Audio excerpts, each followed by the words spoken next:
Hello friends, स्वागत है आप सभी का मां हंसवाहिनी क्लासेस में। तो प्लीज चैनल को सब्सक्राइब कीजिएगा और बेल आइकन को जरूर प्रेस कीजिएगा, क्योंकि आज हम आपको पढ़ाने वाले हैं एक्सरसाइज 1.3 का क्वेश्चन नंबर 1, जो कि एग्जाम में 4 से 5 नंबर का जरूर आता है। इसलिए आज आप बहुत मन से पढ़िएगा।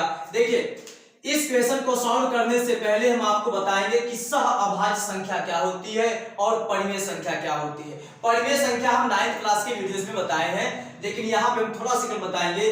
देखिए, परिमेय संख्या जो होती है जिसको हम p बटा q के रूप में लिख सके और q का मान 0 ना हो, ठीक ना, ये आपको पता भी होगा। सह अभाज्य संख्या क्या है? जैसे अगर हम कहें 2 और 3 की बात करें तो ये सह अभाज्य संख्या है। 4 और 5 की बात करें तो ये सह अभाज्य संख्या है। लेकिन अगर हम 4 और 6 की बात करें तो ये सह अभाज्य संख्या नहीं है। इसका मतलब क्या होगा? सह अभाज्य का मतलब, देखिए, सह का मतलब साथ साथ, और अभाज्य देखिए भाज्य का मतलब कट जाए, अभाज्य का मतलब ना कटे। ऐसा नंबर जो दोनों को ना काट पाए, एक को छोड़ के, ऐसा नंबर जो दोनों को ना काट पाए। देखिए, इसको देखो, देखिए काटने वाला 2 भी है, इसको भी देखिए काटने वाला 2 है, ठीक ना। 2 एक ही नंबर दोनों को काट दे रहा है, इसलिए ये हमारी संख्याएं सह अभाज्य संख्या नहीं है। इस संख्या को देखिए 2 काटेगा और 1 काटेगा, लेकिन इसको देखिए 2 नहीं काट पाएगा, इसको केवल 1 काटेगा। तो 1 तो देखिए सबको काट देता है, इसलिए ये हमारी जो संख्याओं का जो ग्रुप है वो सह अभाज्य संख्या है। और सह अभाज्य संख्या में कम से कम 2 संख्या जरूर दी गई रहेगी, ठीक है। चलते हैं क्वेश्चन नंबर 1 पर। यहाँ पे देखिए हमको सिद्ध करना है कि सिद्ध कीजिए कि कड़ी में 5 एक क्या है? अपरिमेय संख्या। अपरिमेय संख्या आपको पता होगा, जो भी कड़ी में सब नंबर रहते हैं अपरिमेय संख्या रहते हैं, होते हैं। और जो पाई होता है ये भी हमारा अपरिमेय संख्या होता है। लेकिन यहाँ पे हमको प्रूव करना है, वैसे नहीं मानना है। क्या सिद्ध करना है? कड़ी में 5 क्या प्रूव करना? अपरिमेय संख्या। तो सबसे पहले आपको मानना है कि वो हमारी परिमेय संख्या है, ठीक ना। जैसे हम अगर मान लीजिए कोई ये कहे कि ये आदमी इस काम का दोषी है, तो सबसे पहले आप उसको निर्दोष मान के उसको प्रूव करने का प्रयास कीजिए। जब वो प्रूफ ना हो जाए तब आप समझिए कि वो दोषी है, ठीक ना। तो इसलिए हम यहाँ पे माने हैं कि माना कड़ी में 5 एक परिमेय संख्या है। अब आप बताइए, परिमेय संख्या अगर कोई होगा तो बटा में होगा p बटा q के रूप में, उसे p बटा q के रूप में लिख सकते हैं, और q का वैल्यू 0 नहीं होगा। इसलिए हम यहाँ पे मान लिए हैं कि माना कड़ी में 5 बराबर a बटा b, p बटा q, r बटा कुछ भी मान सकते हैं। इसलिए हम यहाँ पे मान लिए कि माना कड़ी में 5 एक परिमेय संख्या है, और कड़ी में 5 बराबर तब क्या हो जाएगा? हम क्या लिख सकते हैं? a बटा b या p बटा q, क्योंकि जो परिमेय संख्या होती है उसको बटा में लिख सकते हैं। जहां a और b क्या है? सह अभाज्य संख्या। अब आपको समझ में आ गया होगा सह अभाज्य का मतलब कि इनको कोई संख्या नहीं काट सकता है। ये बात आप नोटिस कर लीजिएगा कि इस संख्या को कोई संख्या नहीं काटना चाहिए, केवल एक को छोड़ के, और b का मान 0 के बराबर नहीं होता है, ठीक ना। अब यहां से 3 अगर गुणा करेंगे तो यहां पे आपको मिलेगा कड़ी में 5 b बराबर a के, यही मिलेगा ना। अब उसके बाद हम इसमें क्या करेंगे? दोनों पक्षों का वर्ग करेंगे। क्या करेंगे?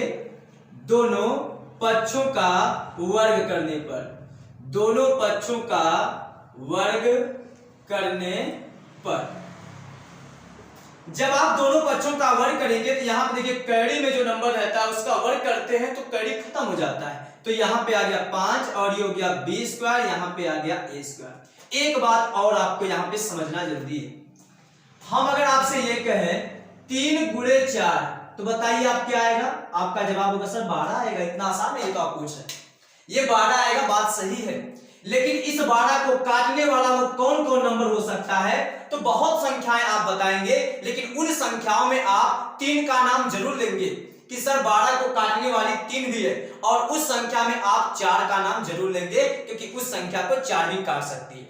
अब यहां से बात क्या हम आपको बताने वाले हैं, 3 और 4 का गुणा जो आया उसको काट देगा 3 भी और 4 भी। अब आप चले आइए यहां पर, 5 और b स्क्वायर का गुणा किया गया, इसका मतलब क्या आया? a square. अब आप बताइए, a स्क्वायर को अगर हम कहें 5 काट देगा तो इसमें कौन सी गुना वाली बात है? इसका मतलब a स्क्वायर को 5 काटेगा। इसलिए आप लिखेंगे आप लिखेंगे यहां पे ए स्क्वायर 5 से क्या हो जाएगी, विभाजित होगी। ए स्क्वायर 5 से विभाजित होगी या होती है। ए स्क्वायर 5 से विभाजित होती है। अगर किसी नंबर का स्क्वायर, किसी नंबर का स्क्वायर, जैसे हम बोले 6 का स्क्वायर 36 ना, 6 का स्क्वायर 36 आ गया।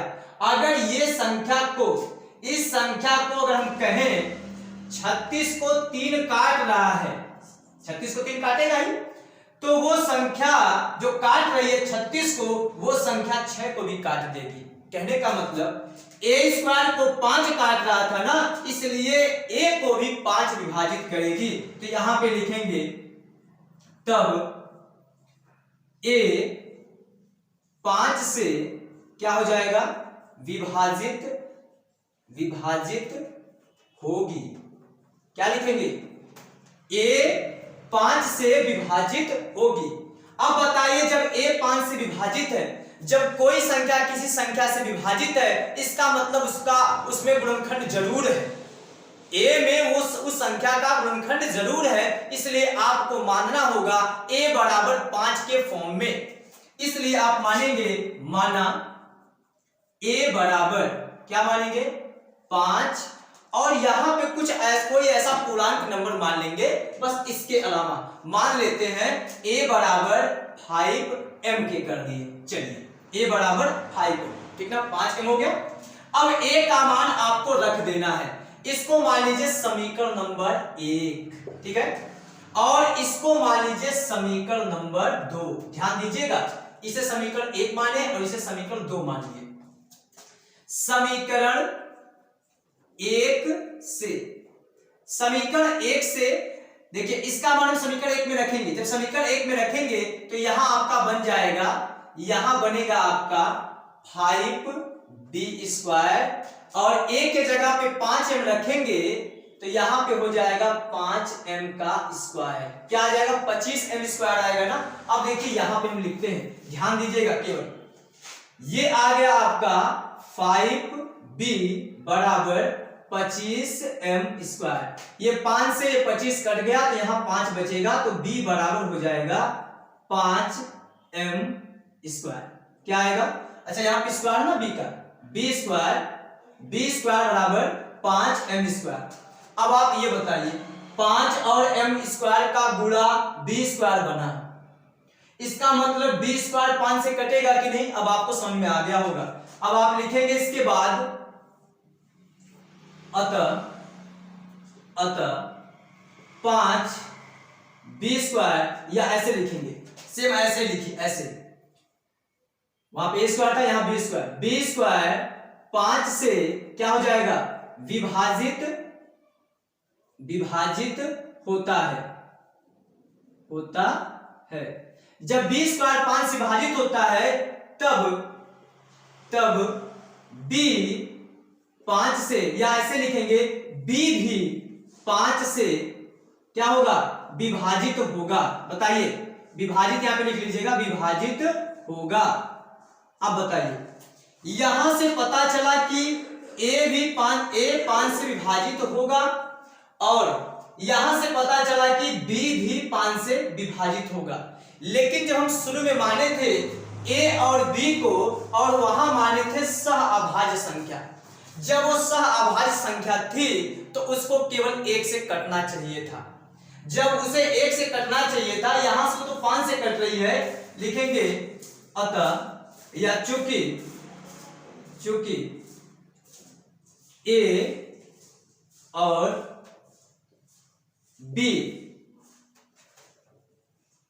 5 से विभाजित, या समीकरण 1 से लिख सकते हैं, विभाजित हो रही है, अतः यह हमारे मानने का